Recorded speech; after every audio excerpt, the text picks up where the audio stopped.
Tudo no STF, nada contra o STF e nada fora do STF. Essa frase é inspirada da famosa citação de Mussolini.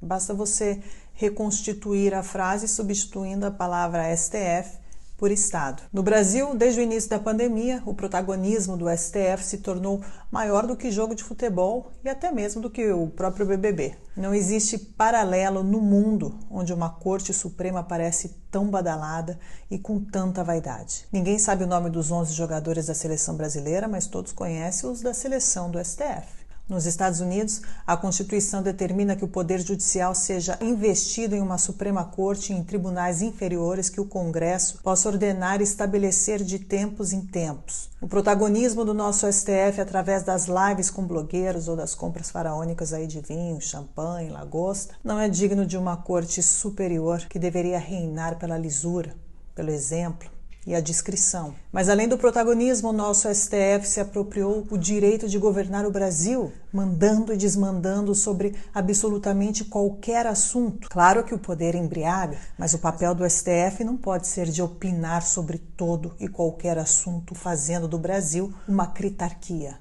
A Corte Superior deveria defender a nossa Constituição e não julgar em causa própria. Em 399 a.C., o filósofo grego Sócrates foi julgado e condenado à morte por defender e propagar a liberdade de expressão. Portanto, não é nada nova a tentativa de definir o que cada um pode ou não dizer. A maior expressão da liberdade de expressão é aquela que permite a uma pessoa de falar coisas que você abomina, enquanto você luta para que ela tenha o direito de dizer essas coisas. Essa é a base da liberdade de expressão. Quando um órgão, qualquer órgão, determina o que você pode ou não dizer, não se vive mais numa democracia. Olha a China. Aqueles que criticam a ditadura, e com razão, acabam caindo na mesma armadilha quando definem o que pode ou não ser dito e por quem. Em termos de censura ideológica, retrocedemos ou até pioramos em relação a épocas obscuras. Em nome da caça aos antidemocráticos, estão amordaçando a liberdade de expressão e de crítica. Na verdade, é uma nova censura. Ou você não pensa duas vezes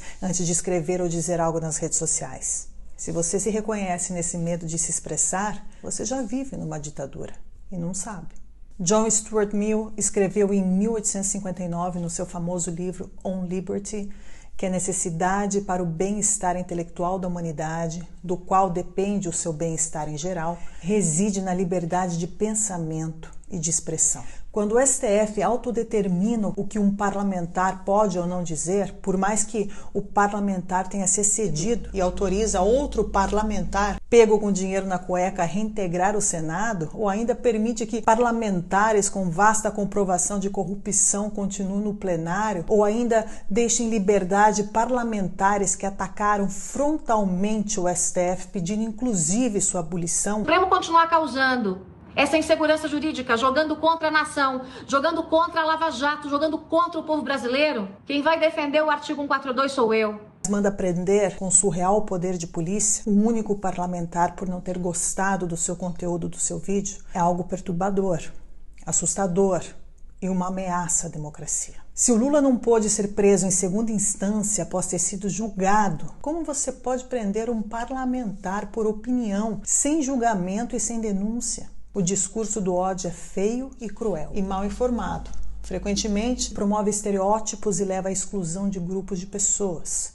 É doloroso e pode ter alguns efeitos muito reais e duradouros sobre os alvos. Pode fazer com que as pessoas se sintam inseguras, indesejadas e às vezes até ameaçadas. Portanto, se a incitação ao ódio é tão terrível, por que protegê-la? Na verdade, por que lutaríamos pelos direitos de fala daqueles de quem discordamos? A resposta a essas perguntas está no fundamento principal da liberdade de expressão e na ladeira escorregadia aí que inevitavelmente ocorre quando as opiniões são suprimidas devido a uma aversão fervorosa à mensagem. Um dos argumentos mais fortemente formulados em favor da liberdade de expressão foi escrito pelo juiz Oliver Wendell Holmes em sua decisão em Abrams versus Estados Unidos. O juiz escreveu: o bem final desejado é melhor alcançado pelo livre comércio de ideias. Devemos estar eternamente vigilantes contra tentativas de verificar a expressão de opiniões que odiamos e acreditamos estarem cheias de morte. O Estado de Direito no Brasil deu lugar ao Estado de opinião e, com seu bastão nuclear, o STF simplesmente